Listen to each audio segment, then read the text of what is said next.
him all the things about going to Washington and representing us. We want him to do well. So let's talk about our campaign, though, for a second, because I am so grateful and I am so proud of all of the people who made this happen. We ran an amazing race, you all. And so let me start with the thanks, first of all, close to home. The first goes out to my husband, Bruce. Bruce. Yes, Bruce. Bruce. You are my North Star, and I could not have done this without you, so I love you. I want to shout out to Brian Cordova. I don't know if he's here, but he answered, said you should totally do this. Now I'm going to call him later. And then he helped me assemble this team of consultants and staff that was really incredible. I want to give a special shout out to Tucker Carnes, who is my campaign manager.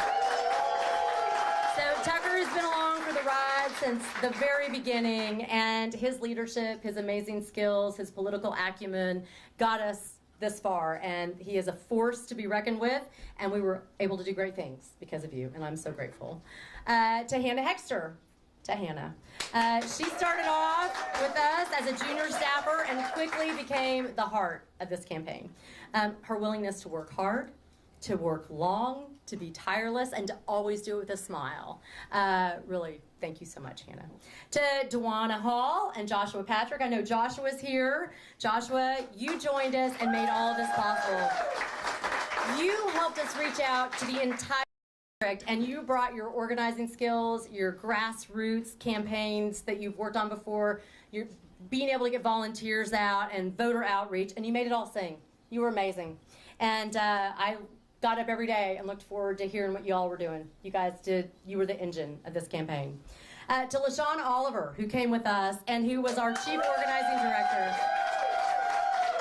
and our political liaison. He brought a deep knowledge of Davidson County, and he helped me develop key relationships throughout this whole community. Plus, he was an absolute delight when we would go to worship on Sundays.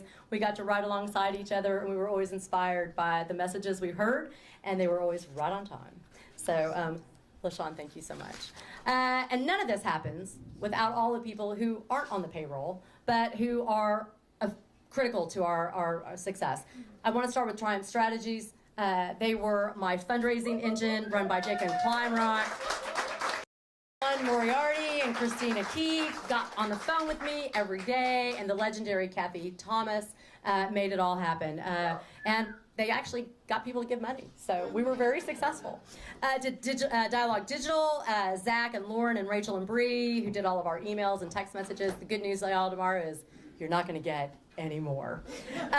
To Snyder and Pickerel out of Chicago, Terry and Ken, our media consultants who put us on TV. They crafted the messages that we needed to reach folks. To Spruce Street, who was our compliance organization, that actually made everything work. Our budget, made sure we filed on time, etc. And to all of you in this room, all right, I know that there are lots of past and current elected officials who stepped up and supported me. Thank you. You already knew how to win, and you made it possible for me to step forward. If you are an elected or a past elected, would you please raise your hand so we can say thank you to you? Thank you. To all the volunteers and helpers who are here that are too numerous to mention, we had so many volunteers. If you volunteered, worked a poll, wrote a postcard, placed a sign, recorded a radio ad for me, appeared in one of my commercials, sat for photos for my mailers, made a phone call, or helped anyway, please raise your hand. Thank you, everybody. And to the folks who are watching, to our county party chairs, I am going to actually say their names because they rarely get recognized, and they deserve everything they should get because they are the future of the Democratic Party. Dakota Galaban, Clay Capp, and Davidson, Peggy Kingsbury and Williamson, who is here, Charles Evelman up in Montgomery, Tony Lance and Robertson, Emily McCartney and Dixon, Ken Ron and Elena Rosser and Cheatham, Tammy Dieter and Hickman, Diana Marconi and Marcy Downey and Humphreys, Jessica Pack and Wayne, Lisa Rock and Benton, Jennifer Hughes Andrews and Stewart, Betty Butler Manis in Decatur, Gil Webb and Joyce Safley, I know Joyce was here in Perry, and Maria Effelman in Houston County. And y'all, that is one heck of a group, and that is who these folks are. We worked from the top of the border up here to Kentucky all the way down to Alabama. And all of those people made it possible. And long after this campaign is done and gone, these county party chairs are going to be the ones that are still standing and still fighting for Democrats. They are the ones that are going to make sure that the next ballot and the next ballot and the next ballot are possible for Dems. And all right, so what did all this stuff get us? Let me give you some numbers.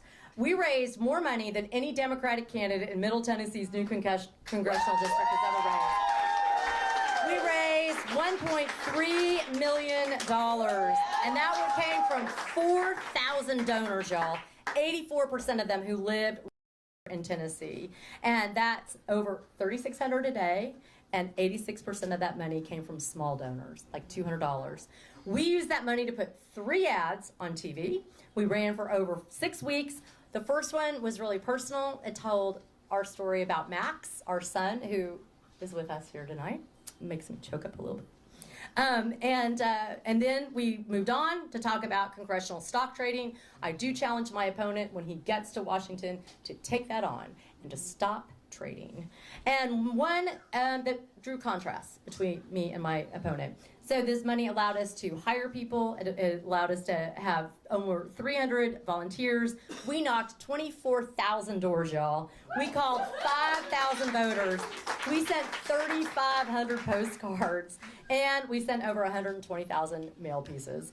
That went to all these voters in these counties. All right, we made 84 different trips outside of Davidson to all of these counties.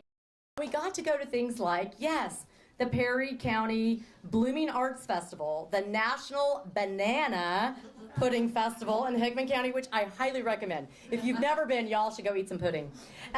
We went to the Rap Jam in Benton, the Main Street Festival in Williamson, Big Sandy Spring Festival in Benton. We were everywhere. We walked in 9 parades, including the Old Timers Parade over in Dixon, the Irish Parade in Houston, the 4th of July Parade in Pegram, and we only got booed twice. Woohoo! So we attended countless Democratic Party meetings. We went to dinners. We placed over 2,500 yard signs, and we gave out thousands of stickers and buttons.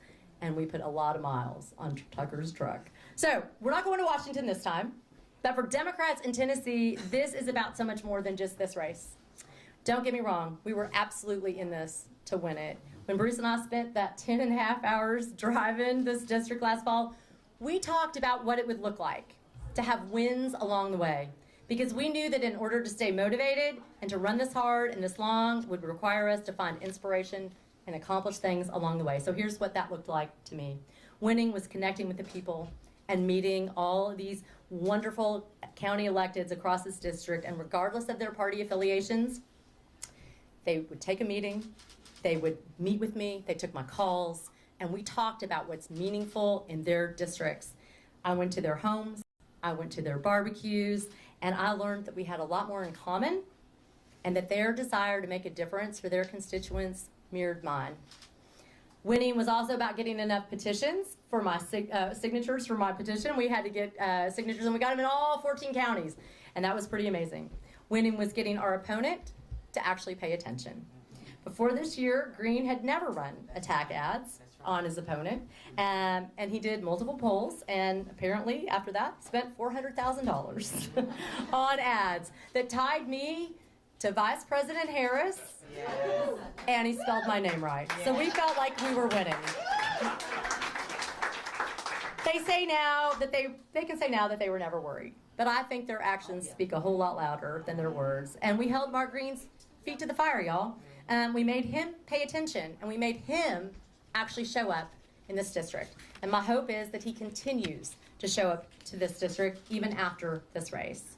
Winning has been about showing up for all Dems in this district. The race hasn't just been about 24, y'all. It's about 2026, 2028, 2030, because not that long ago, Democrats were winning in this district. And I believe we can win again. To all the supporters and volunteers, y'all keep the faith.